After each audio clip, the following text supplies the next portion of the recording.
I've got here the Belkin Boost Charge Pro 2-in-1 wireless charger stand with MagSafe. I'm going to go ahead and unbox this one. So it supports 15 watts fast wireless charging for iPhones, AirPods, that sort of thing. And it is 100% MagSafe compatible. So looking inside the box here, we have a warranty information card. We have basically what to put on the base and what not to put, and how to charge your AirPods and so on.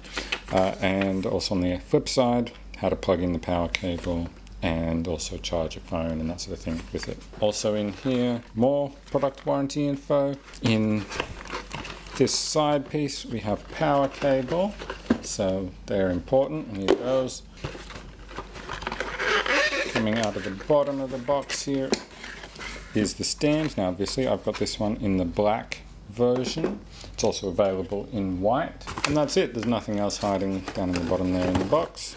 So there we go. That's everything that comes in the box with the Belkin Boost Charge Pro.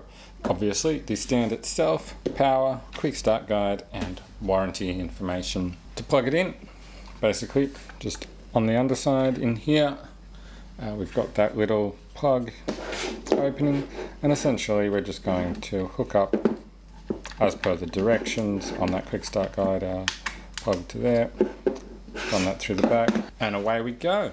Now we can just put our phone on our stand and we're all good, and that's just staying on there really nicely. So that's it. I hope you found this video helpful. Be sure to like it and also subscribe to my channel for more videos like this from me. Bye for now.